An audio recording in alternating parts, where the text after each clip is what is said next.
Hello നമസ്കാരം. ഇന്ന് നമ്മൾ പരിചയപ്പെടുത്തുന്നത് സൗദി അറേബ്യയിലെ അൽ ഖസീമിൻ്റെ സുക്കരി എന്ന് പറയുന്ന ഈത്തപ്പഴം. അൽ ഖസീമി എന്നാണ് പ്രധാനമായിട്ട് ഈ പഴം വരുന്നത്.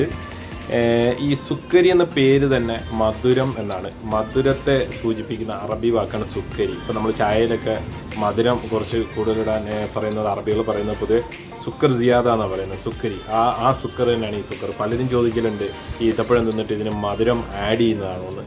അല്ല, ഇത് പൂർണ്ണമായിട്ടും നാച്ചുറലായ മധുരമാണ് നമ്മുടെ സുക്കരി ഈത്തപ്പഴത്തിന്. അപ്പോൾ സുക്കരി ഈത്തപ്പഴവുമായിട്ട് ബന്ധപ്പെട്ട് കുറച്ച് ചെറിയ ഷോർട്സുകൾ കാണിക്കാൻ പറ്റും. അപ്പോൾ പലരും നമ്മളോട് ചോദിക്കാറുണ്ട് ഈ സുക്കരിയുടെ ഈത്തപ്പഴം ഇത്രയും മധുരമായതുകൊണ്ട് ഇതിനകത്ത് പഞ്ചസാര ആഡ് ചെയ്യുന്നതാണോ എന്ന്. ഒരിക്കലുമല്ല, ഇതിനകത്ത് പഞ്ചസാര ആഡ് ചെയ്യുന്നതല്ല. പഞ്ചസാര അതിൻ്റെ ആ മധുരം അത്രയും തന്നെ ഉള്ളതാണ്. അതിനകത്ത് ഒരിക്കലും പഞ്ചസാര ആഡ് ചെയ്യുന്നതല്ല.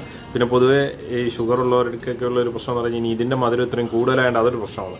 പൊതുവേ നമ്മളുടെ അറിവ് ഇതുവരെയുള്ള പല വീഡിയോകളും നമ്മൾ കണ്ടിട്ടുള്ള ഒരു ഇത് വെച്ചിട്ട് പല ഡോക്ടർമാരോട് നമ്മൾ ചോദിക്കുന്നത് വെച്ചിട്ട് നമുക്ക് മനസ്സിലാക്കാൻ കഴിഞ്ഞിട്ടുള്ളത് ഒരിക്കലും ഈത്തപ്പഴത്തിൻ്റെ മധുരം ഒരു പ്രശ്നമല്ല എന്നാണ്. പൊതുവേ അത് ഉപയോഗിക്കുന്നത് കൊണ്ട് കുഴപ്പമില്ല, എങ്കിലും ഓവർ ക്വാണ്ടിറ്റി ആവരുത് എന്നുള്ളൊരു അഭിപ്രായം മാത്രമേ ഉള്ളൂ. അപ്പം നിങ്ങൾ ഈ ചായയൊക്കെ ഉപയോഗിക്കുന്ന സമയത്ത് ജസ്റ്റ് ഒരു സുക്കരി പഴമൊക്കെ കൂടെ എടുത്തൊന്ന് കടിച്ചു കഴിഞ്ഞാൽ വളരെ നല്ല ടേസ്റ്റ് ആയിരിക്കും. അതിൻ്റെ കൂടെ തന്നെ ചായക്ക് മധുരം ഇടേണ്ട ആവശ്യം തന്നെ ഇല്ല. അപ്പോൾ എല്ലാവരും ഒന്ന് ട്രൈ ചെയ്ത് നോക്കുക സുക്കരി എങ്ങനെയുണ്ടെന്ന്. എന്നിട്ട് നിങ്ങളുടെ അഭിപ്രായം കമൻറ്റ് ചെയ്യാൻ മറക്കണ്ട. അപ്പോൾ പേജ് ഫോളോ ചെയ്യുക, സബ്സ്ക്രൈബ് ചെയ്യുക.